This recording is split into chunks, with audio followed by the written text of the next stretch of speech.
Hello everyone.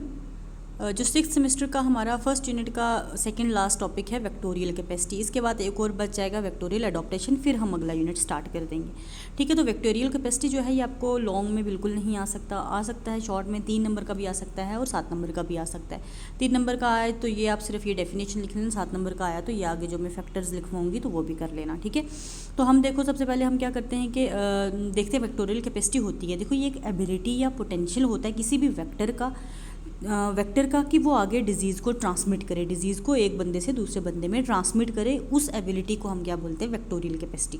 ठीक है, और वेक्टोरियल कैपेसिटी जो है ये बहुत ज़्यादा इन्फ्लुएंस मतलब कंट्रोल में रहती है किसकी वजह से, इन्वायरमेंट की वजह से, बिहेवियर की वजह से, पॉपुलेशन की वजह से, या लॉन्गिविटी ऑफ वेक्टर, कितनी देर तक वेक्टर जिंदा रहता है उस चीज़ पर ये डिपेंड करती है।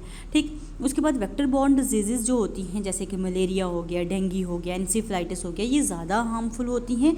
ठीक है, और ये ह्यूमन हेल्थ को भी इफेक्ट करती हैं और एज वेल एज इकोनॉमी। जैसे कि कोई बीमार हुआ तो वो अपना इलाज कराएगा तो ऑब्वियसली बात है कि इकोनॉमी में भी लॉस होगा। ठीक है, पूरी वर्ल्ड में एक एस्टीमेट के अकॉर्डिंगली बताया गया कि 500 पीपल जो हैं वो हर साल इफ़ेक्ट होते हैं वेक्टर बॉर्न डिजीज़ से।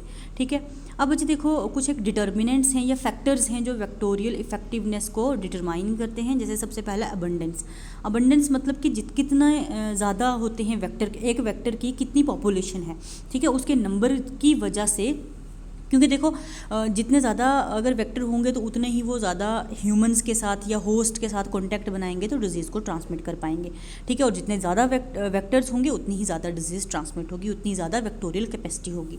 ठीक है, host preference and host feeding pattern. देखो कुछ एक वेक्टर्स जो होते हैं पर्टिकुलर होस्ट पे ही फीड करते हैं, हर एक होस्ट पे फीड नहीं करते।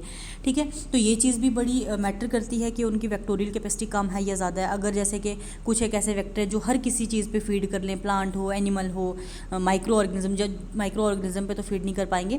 ठीक है, जो भी उनको मिले उस पर फीड कर लेंगे, उनकी वेक्टोरियल कैपेसिटी ज़्यादा होती है। लेकिन जो कुछ एक स्पेसिफिक होते हैं ना, जैसे ब्लड ही सक करना है, बाकी सलाइवा नहीं लेना, सिर्फ ब्लड लेना है, तो उनके लिए थोड़ी वेक्टोरियल कैपेसिटी उनकी कम होती है। ठीक है, तो फीडिंग पैटर्न की वजह से भी जो है कैपेसिटी कम हो जाती है। देन रिप्रोडक्टिव कैपेसिटी आपको पता है, रिप्रोडक्शन का मतलब होता है कि अपने नए ऑर्गेनिजम्स को प्रोड्यूस करना। ठीक है, तो रिप्रोडक्टिव कैपेसिटी में जितना ऑर्गेनिज्म जल्दी रिप्रोड्यूस करेगा या जितने ऑर्गेनिज्म ज़्यादा प्रोड्यूस करेगा उतनी ही वेक्टोरियल कैपेसिटी उसकी ज़्यादा होगी। ठीक है, लॉन्गिविटी मतलब कितने टाइम तक वो उसकी पूरी लाइफ साइकिल चलती है एक पर्टिकुलर वेक्टर की। ठीक है, कौन सी स्टेज का कितना टाइम पीरियड होता है, जैसे एग्स में ज़्यादा टाइम पीरियड ना रह जाए, एग्स के बाद आगे जो है लार्वा बनता है, लार्वा के बाद प्यूपा बनता है, देन एडल्ट जाके बनता है। तो ये इन स्टेजेस का भी टाइम पीरियड जो है मैटर करता है उसकी वेक्टोरियल कैपेसिटी में।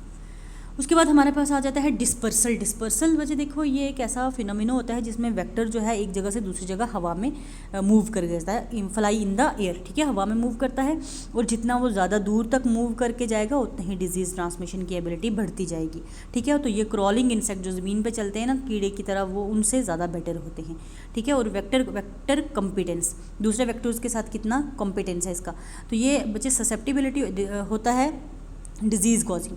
ठीक है, तो ये इसमें हमने देखना होता है कि कितने ऐसे वेक्टर्स हैं हमारे पास जो पर्टिकुलर पैथोजेंस के लिए ससेप्टिबल हैं, उनको उससे डिजीज़ हो सकती है। ठीक है, और कुछ एक ऐसे होते हैं जिनको नहीं होती डिजीज़, उनको हम इम्यून बोलते हैं, ससेप्टिबल और इम्यून। ठीक है, और ये जो है वेक्टर कॉम्पिटेंस ये टोटली जो है जेनेटिक फैक्टर होता है। ठीक है, इनबिल्ड होता है, ये हम बाहर से किसी भी वेक्टर को नहीं बिल्ड कर सकते। ठीक है, तो यहीं तक है हमारा वेक्टोरियल कैपेसिटी। 7 मार्क्स का इतना सफिशिएंट है, 3 मार्क्स का कम कर लेना। ठीक है, आज यहीं तक रखते हैं। Thank you so much.